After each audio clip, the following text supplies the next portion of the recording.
Hi everyone, welcome back to Current Affairs Unfiltered. I'm your host, Paige Fullman. It has been a crazy, chaotic few weeks. The last solo episode I recorded was probably mid-March. That was a true, solo episode. And that was, when the war in Iran had started. My trip got canceled. Again, not about me. I'm still salty about it. But so much has changed and also so much has not in that sense of the war. And then we have the plethora of sex crimes, sex scandals. It's just been insane. And on top of that, April has no primary elections for November. There was a special election in Wisconsin. Shout out to the liberal judge that won, securing a 5-2 majority. But there are no primary elections for the November races happening in April, and we're inching closer to more and more primaries across the country from May, June, July, and then there's a couple in August and a couple in September. So things are heating up. On a personal level, nothing much of note. Only house cleaning thing is to subscribe to my Substack, She Knows the Score, which is linked in the show notes. I put out 1 to 2, although ever since I started it, it's been 2 kind of newsletters, think pieces every month. And it really goes a long way in supporting the work that this podcast is, and the social media is, and the Substack is. And yeah, so if you like Current Affairs Unfiltered, that's how you could support me. I also hope everybody enjoyed the episode with Liz Minnella 2 weeks ago. Liz is such a character. Love her. She's always got a lot to say, and I really appreciated being able to vent with her about just the chaos that the both of us really got thrown into. But yeah, everything should be pretty normal from here on out. There's a couple candidate episodes, or maybe there's only one. I think it might only just be one in May. And that's it. We're a team here. We have guest episodes scheduled through May and June, which is thanks to you guys who listen and leave reviews and follow me on social media and allow people to find me. Yeah, it's because of that I've been able to schedule some great guest episodes coming in the next few months. But yeah, this episode is going to cover the sex scandals, Iran, Melania Trump, Pope Leo, and my doctor fighting, and we'll close on a little bit of hope with the election in Hungary. So let's get into it. We're going to start with the war in Iran, which, as I said at the top, is so much has happened, but also so much has not happened. I can't even remember what the status was when I recorded the last solo episode, but if you've been paying attention at all, there's been a bunch of back and forth where Trump was like, we're winning the war. It's almost done. We're 6-7 weeks into it at this point. He was going back and forth on everything he was saying. And nothing has happened. We were still bombing them. Eventually, there was a ceasefire put in place. I believe that was last week. By the way, I'm recording this Wednesday, the 15th at about 8 p.m. Eastern. Because I feel like this Iran situation is going to evolve and something I say is not going to age well. So keep that in mind as you're listening to this coming Monday. Anyways, a ceasefire was finally put in place. It was very, very shaky. Iran claimed that the ceasefire was supposed to include Israel striking Lebanon. The U.S. was like, I don't know what you're talking about, dog. No, it didn't. That was a whole thing. At this point, Israel and Lebanon are in negotiations together. I think I read somewhere that it's the first time they've negotiated in more than 30 years, which is crazy. And the other thing that the ceasefire was allegedly supposed to include, because it's a lot of he said, she said, and I don't really trust the American government any more than I trust the Iranian government. So here we are. The ceasefire allegedly said that during the time of the ceasefire, Iran had to keep the Strait of Hormuz open. They did not do that. And then at the same time, the U.S. was like, by the U.S., I mean Trump. Trump was like, the strait is open, ships are pouring through. Intelligence and the news and the satellites or saying, no, that is not true. So that's issue number one. Speaking of the satellites, side story off of this one.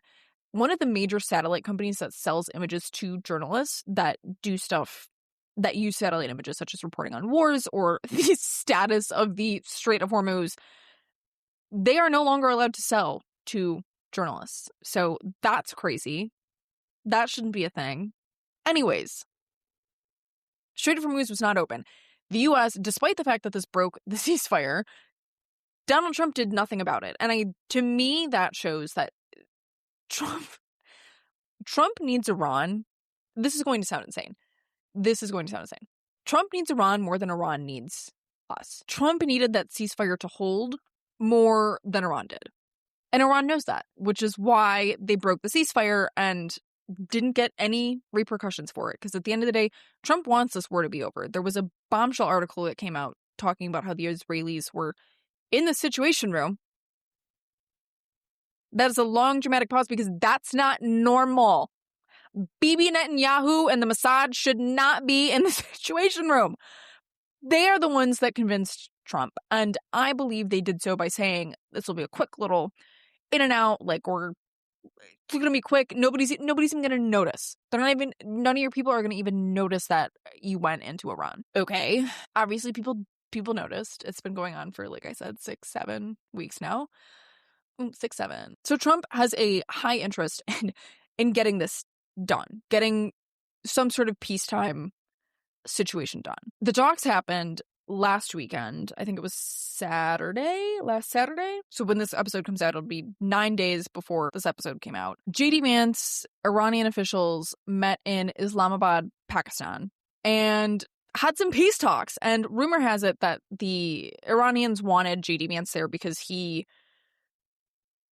I am not going to say is the sane one, but he is the one that has been very vocal about saying, I pushed back. I didn't want this war. So I don't know if it was because he has been so vocal about not wanting this war to continue, or maybe they just think he's easier to manipulate. But rumor mill says they did not want Jared Kushner or Steve Witkoff, the people doing that weird backroom shit. They didn't want them there. They literally wanted JD Vance, and off JD Vance goes. JD Vance comes out and says, oops, no deal. So those talks went on for, it was something crazy, like 20 hours or something. No deal was reached. It was differences, obviously, over the Strait of Hormuz and nuclear weapons, which, as I mentioned in my last solo episode, two things that were incredibly predictable. Incredibly predictable. Can't even overstate it. Obviously, there's differences about that. I don't think JD Vance knows what a stick and a carrot is, and it shows. And no negotiation was reached. At that point, JD Vance had also said something about, he used this weird analogy where he was like, my wife and I have an agreement. Before these talks even happened, this is just like a funny tidbit. JD Vance, we'll get to this, was in Hungary stumping for none other than Viktor Orban. Fine. When he was leaving, he was talking to reporters, and obviously the talks were coming up. I think this was on the Wednesday before the talks happened, so 4 days before. A reporter was like asking him questions about the talks, and in an analogy where he was trying to talk about Iran having a nuclear weapon, he said his analogy was that while Iran may claim the right to be able to enrich uranium to presumably make a nuclear weapon, the U.S. would not allow them to do so. That is the analogy that he wanted to touch on. What came out of his mouth was that his wife may have a right to skydive, but she will not do it because he does not want her to, and they have an agreement that she won't jump out of a plane. That is the caliber of intelligence that was sent to Islamabad to negotiate on our behalf. I know she probably wishes she could jump out of the plane. Usha, baby, if you need something, call me. Call me. Anyways, that Saturday, the negotiations fall apart. Immediately, Donald Trump is like, we are blockading the Strait of Hormuz. That was Saturday. The blockade started, I believe, on Sunday or Monday. So it's only been in effect for a couple of days at the point that I'm recording this. Today, Iran is saying that ships were able to get out of the Strait of Hormuz The US is saying, no, they were not. Again, he said, she said, people don't have access to satellites, so who knows? Who knows? That is all on this. I guess the TLDR is that negotiations failed and now we are back in the same place that we started. There is still a ceasefire in effect. And like I said, I think it's important for Trump that this ceasefire keeps going until they get to some sort of a negotiation. I don't see Iran submitting anytime soon. And oh my God, how did I forget? Today, on Wednesday, a story broke that said that China has provided Iran with a spy satellite. And that is how, I don't know, this was like a niche kind of story back when the war first started. Iran was able to target like a very specific part of a US military plane that had all the controls in it. And people were like, how the hell did they figure that out? That would be because of the Chinese spy satellite. So that's awesome. When your enemies are teaming up, that's normally not a good thing. So, anyways, TLDR, war is still ongoing. Nothing much has really changed beyond the fact that we are in a ceasefire right now. Strait of Hormuz is still not having much going through it, and Iran is now threatening to take over the Red Sea. We'll see where we are 2 weeks from now. I bet I'll be saying the same thing. Although the ceasefire is supposed to expire in about a week, so we'll see. We'll see. Now let's talk about the scandals. Let's start with the more pleasant of the three stories. Kristi Noem's husband is into bimbofication. In a story broke by the Daily Mail, they released pictures of Byron Noem with comically large fake breasts. As time has gone on, messages have come out and leaked of Byron Noem talking to other bimbofication and dominatrixes and weird shit talking his wife and, whatever. It's gotten worse as time has gone on. Like, the more and more information keeps pouring out, and it's funny, not funny, but it's funny. It's funny that I think it was this past week that the like messages between Byron and some of these online models, sex workers, whatever you'd like to call them, leaked, and it was just completely blown over. Like, nobody cared. I was reading them and I was like, shit, Byron, like, we have to talk. So I actually do think I mentioned this in my previous episode, but I can't even remember now. Okay, no, actually, I didn't even touch on this in my last solo episode. I just fact-checked myself. Anyways, so my kind of thought on the whole thing is Byron Noem wanting to, I don't even know what to call this. Byron Noem wanting to cross-dress and be into risque fetishization things and have a taboo kind of sex life. That is fine. I don't think we as people should care what other people are doing in their bedroom. But it is the sick irony of Kristi Noem making what people are doing in their own homes, in their own bedrooms, making that a like sticking point of her time in South Dakota as a governor. That's where like the irony of this lies. Like, I understand, not to sympathize with Kristi Noem, but like I understand the betrayal that she is probably feeling right now, and that this probably sucks for her. On the same hand, though, I'm kind of like, there's no way you didn't know. I think back to Caitlyn Jenner and when that first documentary came out, I think it was called like I Am Caitlyn, where all the Kardashians spoke about kind of what they knew before Caitlyn was Caitlyn. And I think it was Khloe Kardashian says something about like, I walked in, I saw Bruce wearing a dress and da da da da.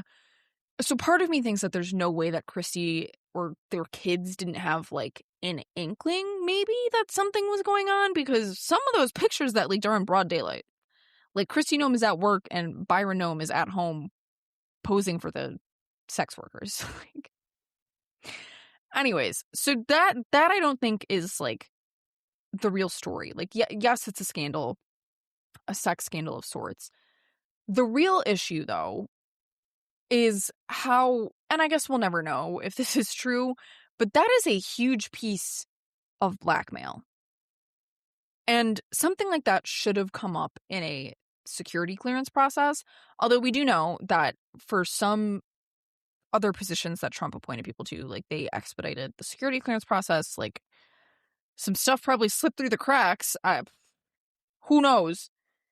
So it's not that surprising to me, but that is a massive risk to intelligence that could, of course, 100% be used as blackmail should this have gotten into the hands of the wrong people, should that information about Byron Noem gotten into the wrong hands. So, I don't know. I don't have many thoughts on this because this is just scandal 1 of 3. But that is officially a thing. I don't think many people knew what bimbofication was before Byron Noem made it mainstream. Here we are. May he live a happy life. There's been no word on if they're getting divorced or what the outcome will be for Mr. Byron and Miss Kristi. Nobody knows yet. But I hope he is able to live a happy life that includes bimbofication, should he so choose. On to the not so happy scandals. So there's a big wave of resignations and expulsions kind of bubbling up in the House. It started, let's go through this chronologically. It started with Tony Gonzalez, who I spoke about in the episode I did post Texas primary. Tony Gonzalez is running for the House again. Obviously, he had a staffer that he had an affair with, and ultimately it led to her committing suicide. Gonzalez kind of skirted around it, didn't really say anything, didn't win his election outright, because in Texas you have to get more than 50% of the vote, I think is the rule, and so he was forced into a runoff. A couple days after the Texas primary, he did come out and say, I'm not seeking re-election, effectively handing it to the other guy in the runoff. Totally fine. And that was it. Some people called for his resignation, and he kind of held firm and was like, how about everybody kicks rocks? So that was a thing. Last week, Eric Swalwell was caught in a sexual assault, rape, creepy behavior scandal with multiple women. Eric Swalwell is a member of the House, and he's also running for California governor right now. The California primary is in like mid to late May, so it's approaching quickly. And there's also been concerns about, could there be a lockout for Democrats, because there's 2 Republicans running and like 8 Democrats, so the votes are going to be split kind of weird. And California has a top 2 system where the top 2 vote getters go to the general regardless of party. That has been a thing. Swalwell was the front runner. It comes out last week that multiple women have accused him of sexual assault and or rape. It was broken by CNN and also the San Francisco Chronicle, and they are very credible reports. Videos have since leaked. Other women have come forward. One woman came out and said that he choked her and she passed out, like during sex, I mean. And he's just a piece of shit. Like, there is no other way around it. These women are incredibly brave for coming forward, and we will get to kind of how they came to speak their truth. But before we do that, let's go back to the actual scandal part. These women come out. Eric Swalwell takes a beat. And the, internet is churning.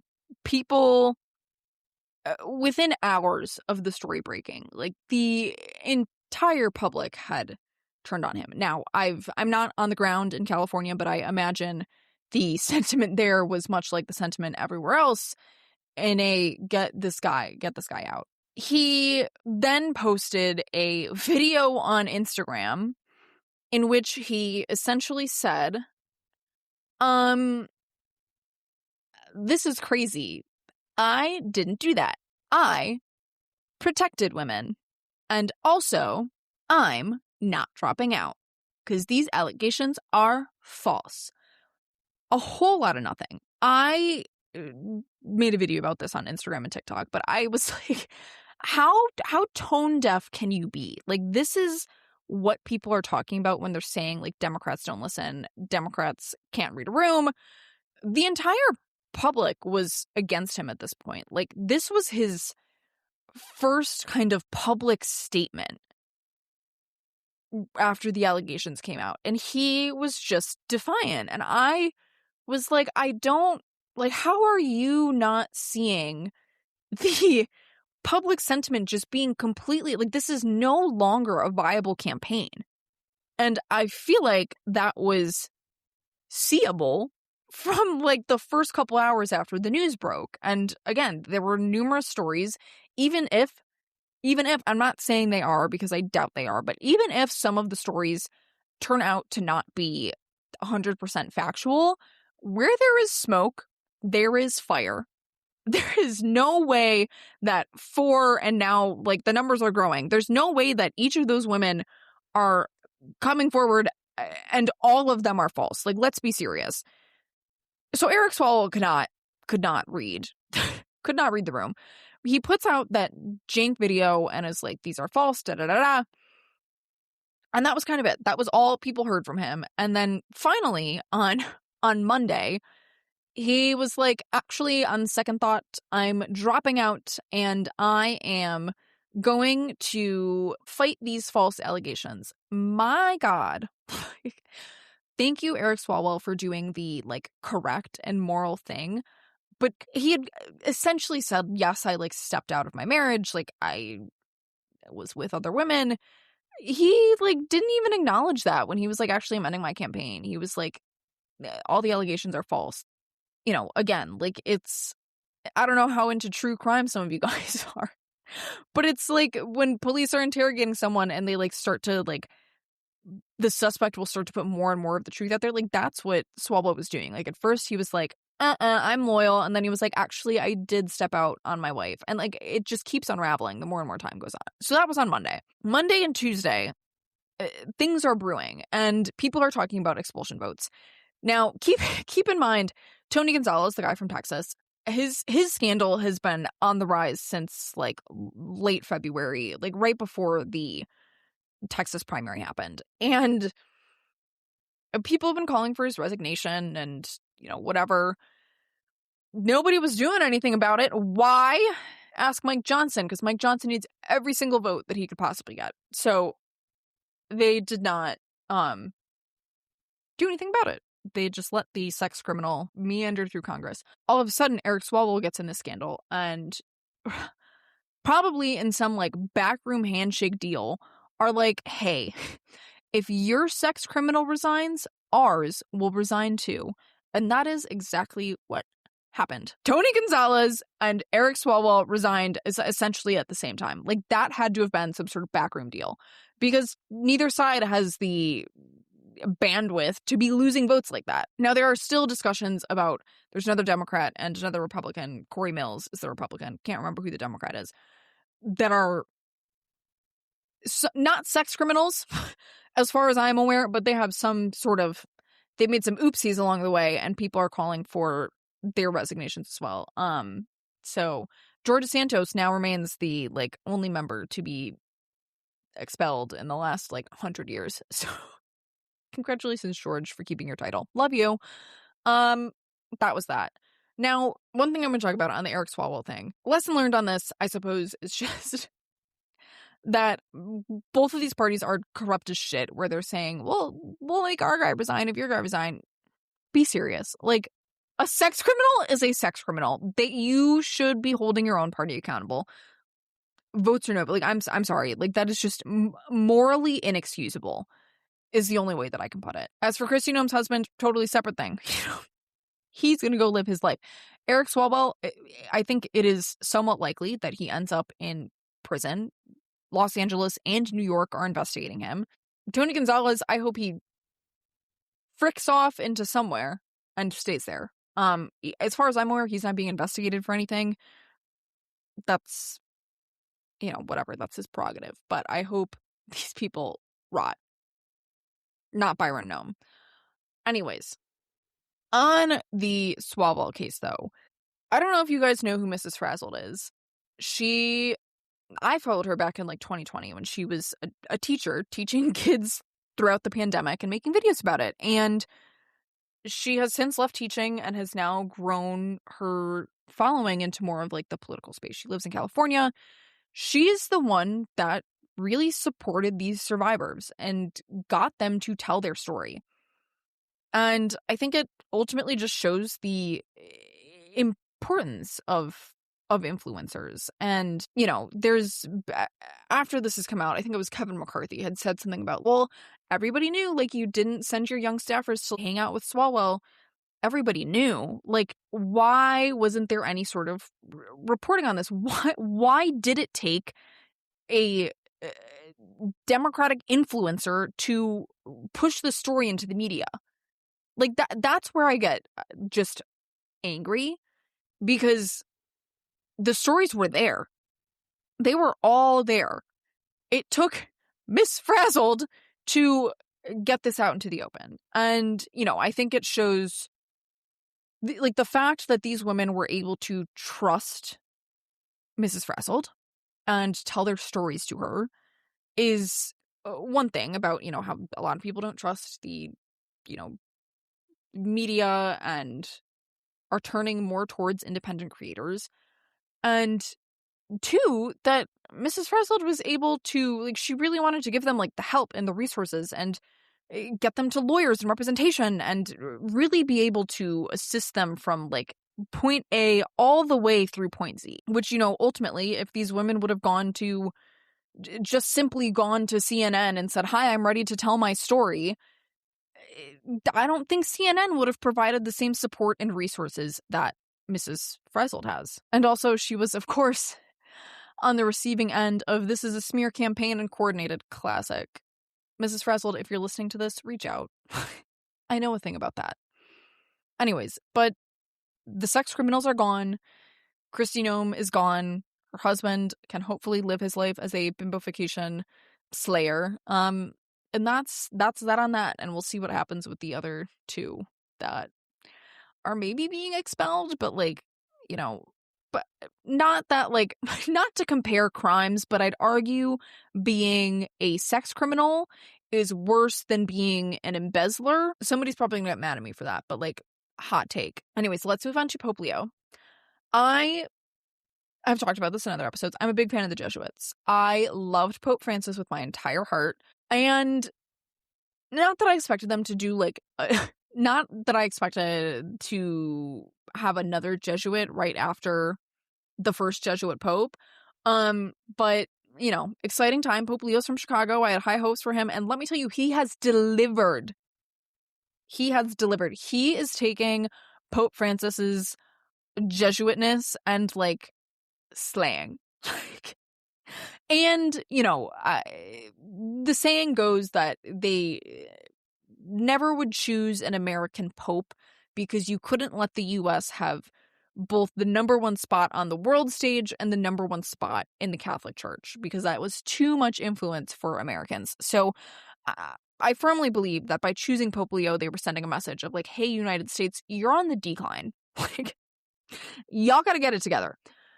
So I didn't really know what to think. I kind of thought that maybe by choosing an American pope, although looking back on it, this was a stupid thought, but I kind of thought that by choosing an American pope, maybe it was more of a conservative guy. No, Pope Leo has proven to be anything but that. So but it came out kind of at the start of the Iran war that leaders in the military were saying to some of our fantastic little army guys that this was a war in servants of God. Okay, weird thing to say, but sure. Pope Leo immediately starts speaking out and, is essentially saying, God does not believe in this war. God does not believe in violence. And, you know, he even said something at his Easter Sunday Mass. So, like, Pope Leo's pissed.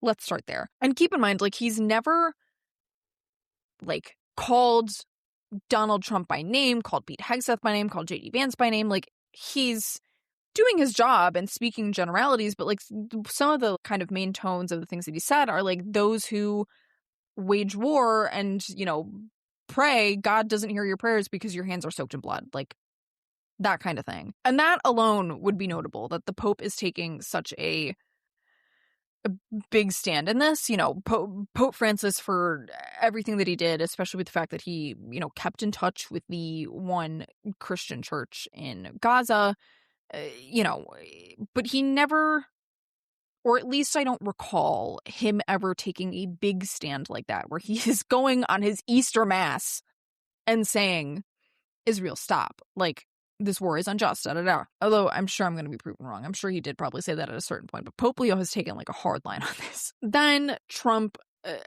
and J.D. Vance and Pete, they're mad. They are mad. Keep in mind, J.D. Vance is a convert Catholic. He's been Catholic for all of like 5 minutes. Pete Hegseth, I'm not even sure if he's a Catholic, but he's some sort of Christian. Donald Trump, who the hell knows? Who knows? And you have to keep in mind that, like, when Pope Leo was, what is the word, elected? Risen to the papacy? When Pope Leo became Pope Leo, Donald Trump was like, congratulations, like, it is a great honor for our country, blah, blah, blah, blah. And now Trump's song has changed, and he's saying that if Trump hadn't been president, Pope Leo would never become the Pope, which, as I mentioned at the top, like, that's kind of true. If Kamala Harris was president, I don't think the Pope would be an American. But, you know, Trump has, you know, kind of increased the rhetoric and said he's weak on crime. What the hell does the Pope have to do with crime? You know, and J.D. Vance said earlier this week that the Pope should be careful when speaking on matters of theology. Sorry? I'm pretty sure it is the Pope's job to speak on matters of theology. I'm pretty sure that is his job, to talk about what is moral and just in the Bible. And I think the point that I think Trump and Vance and Hegseth are trying to get at is they want Pope Leo to be focusing on issues of personal morality, like lying and abortion and gay marriage. Like, they would prefer if Pope Leo spoke on those things. However, Pope Francis was really somebody who focused on, yes, he was anti-gay, sure, he didn't believe in abortion, but, like, he chose to prop up, like, the issue of helping the poor. And, like, not these personal moral failings, like, more societal moral failings. And how can we solve those? And Pope Leo has kind of continued that. And Trump and Vance and Hegseth, they don't like that. They don't like that he's not focusing on the individuals and is instead focusing on societal problems. Pope Leo was asked about the kind of encounters that are going on, and he said, quote, "I have no fear of the Trump administration." And I'm like, period, King, because he's the one, like, leader that Trump can't just stomp in and take. So cheers to that. And I bet you Pope Leo does not want to meet J.D. Vance, because you remember what happened the last time a Pope met J.D. Vance? He died. Pope Leo's probably like, stay away. He is the Antichrist. The other thing on this is that after Pope Leo was like, I don't fear the Trump administration, Trump then released the image that has since been taken down, but I'm sure if you Google it, it'll be shown. It's Trump as an AI created image, mind you. Trump as Jesus standing over a man in a hospital bed. There's some weird shit behind him. Like, I don't even know. But the main point is that in this image, Trump is Jesus. People were like, what the hell is this? The image was crazy. It was literally insane. And news journalists confront Trump about it, and Trump says, no, I thought I was supposed to be a doctor. What? Sir, you are literally dressed in the Jesus garb. What do you mean? Anyways, so this back and forth with the Pope seems to be getting to Trump's head, because real Catholics understand that the Pope is the leader of the church. People that are going to fight with the Pope are people that go on to go to megachurches, in my humble opinion. So I think this is kind of stressing Trump out, and that is why he's depicting himself as Jesus. And then today he posted a picture of him not as Jesus, but next to Jesus, as if to say that he was, like, anointed by Jesus.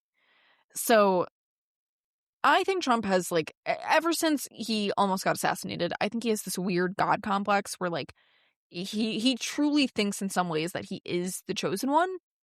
So, like, I don't know. Whatever. This is clearly still evolving, and we will see, but I am a big fan. I'm not a Catholic, but I am a big fan of Pope Leo's work right now. And I am going to Rome this summer for a couple days, so I hope I run into him. I hope he kisses me on the head. I know he's supposed to only, like, kiss babies and bless babies, but I would like to be handed over to the Pope. Okay, let's talk about Melania. I mean, this is mostly just to say that this was a nothing burger. So Melania calls a press conference last week and is like, guys, I have a big announcement. And then essentially gets on the stage and says, I never had a relationship with Jeffrey Epstein. Okay. Sounds good, girl. Thank you for participating. I'll write that down in the grade book.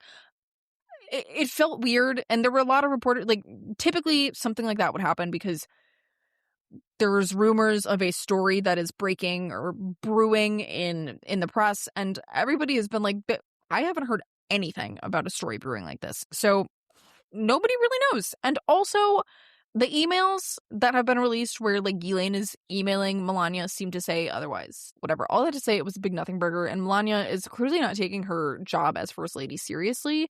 So for her to take it seriously this one time when she wants to go out there and say, I did not know Jeffrey Epstein, is crazy.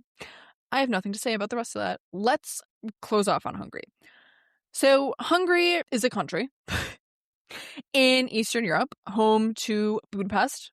Lovely little place, never been, but now I think I will, because Viktor Orban is out of power. So Viktor Orban has run Hungary for 16 years, and he really was a Donald Trump-like figure. He took power and then very quickly kind of coalesced power by putting sycophants in the courts and, you know, fucking with the higher education. And they had a world-renowned college there that very quickly became a shell of what it once was. Like, it was just very friendly to authoritarians. He also changed election laws to make it easier for him to win. Like, and despite that, a new person won. Despite all the work that Viktor Orban did in order to ensure that his wins would come easier, he was defeated.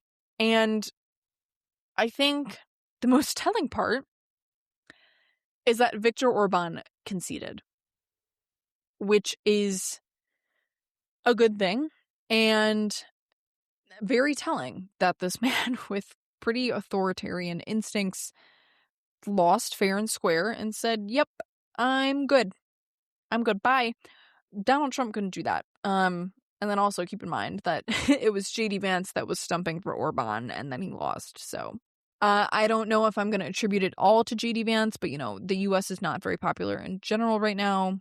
Whatever. Part of Orban's loss was also thanks to young influencers that were posting about this. And yeah, you know, Hungary was a pretty textbook example of how modern authoritarian leaders dismantle democracy from within a democratic system while still kind of maintaining the appearance of being a democracy. And now he's out. And now Hungary faces the difficult work of rebuilding institutions that have been hollowed out and gotten rid of and have sycophants in them for more than a decade. So I think, yes, I'm very happy for Hungary that their people are no longer have Viktor Orban, a wannabe authoritarian, as a leader. From the perspective of the US, I think we should be looking at this to see and use it as a playbook. You know, how did people defeat the authoritarian guy? You know, what are they going to do in their rebuilding process? What can we take from their rebuilding process and reapply that to the US when the time comes? So I'm very eager to kind of see what happens here, because I think we as a country are, well, I guess as Democrats more so, are really struggling with like what it is going to look like when Donald Trump is gone and there is a Democrat back in power. You know, I can't remember if I talked about it here or if I just talked about it on Substack, but like there's two kind of wings where it's like, we just need to move on, which was kind of Joe Biden. After Trump left, like Joe Biden, he wanted to be a bridge builder. And then there's the other side that's like, we need to burn these people at the stake. I feel like I kind of fall in the middle of those two things, but like it'll be interesting to see how Hungary kind of handles it, because the new leader has said, y'all can either quit your jobs or you can just be fired. So he seems to be a fighter. The other thing, this wasn't even, I completely forgot about this, but then as I was talking about Iran, I thought about it. I wanted to talk about Donald Trump's Easter tweet. So if you haven't seen it, I'll read it in a minute. But let me tell it to you from my perspective. I wake up, I was in Arizona for Easter, so I was 3 hours behind the East Coast. So by the time I was waking up in the morning and like getting on my phone, it was already like 10 a.m. Eastern time. I get on Instagram. I'm like, what's the news on Easter Sunday? I open Instagram. Picture after picture after picture is Donald Trump's tweet. And I'm like reading it and I'm like, like whatever. My mom's like, did you see his tweet? I'm like I kind of thought it was fake. Like I kind of was like, oh my God, everybody got. Like, can't believe I'm the smartest one in the room. No, this was 100% real. Okay, let me read it to you because I think you'll understand why I thought it was fake news. Tuesday will be power plant day and bridge day. Also, looking back, no, Tuesday was not power plant day or bridge day. It was ceasefire day. Anyways, Tuesday will be power plant day and bridge day, all wrapped up in one in Iran. There will be nothing like it. Open the fucking strait, you crazy bastards, or you'll be living in hell. All caps. Just watch. Praise be to Allah. President Donald J. Trump. I want you to think about which part made me think that this was fake. It was the praise be to Allah part. That was it was Easter Sunday. Like, I was like, oh my God, like, what? Like, that was so effed. He seems to be getting more and more unhinged online. I'll probably talk about it in my next solo episode. But, like, he had some, like, truly insane tweets the last week. Like, he kind of lost his mind on Candace Owens and the other kind of MAGA influencers, podcasters that have come out against him. Like, it's just been nuts. Like, he's not, I feel like I'm beating a dead horse at this point, but he's not stable. So that was really a great Easter gift for me. The Easter bunny delivered, and his name is Donald Trump. Anyways, that is all that I have for you guys. I'm sure there's a bunch of stories that I did not cover, but I really just wanted to hit the big ones. But yeah, next week I have a guest episode with the ladies from Pink Poster Club, which if you are from Illinois, especially Northern Illinois, you probably know who they are. They are two ladies, Savannah and Emily, who have started a just collective action and bonding, and I don't even know. It's a great thing. They do book clubs and events and candidate forums, and they hang up shiny pink posters all over the city of Evanston. Like, it's very, very cute and very heartwarming. But I find them to be an inspiration. They are just so full of joy. So I decided to have them on after following them for so long. So I'm hoping that for those of you that do not live in Illinois, you can hear what they have to say and kind of what their model is and create your own pink poster club. But yeah, that'll be coming out next week. And that's about it.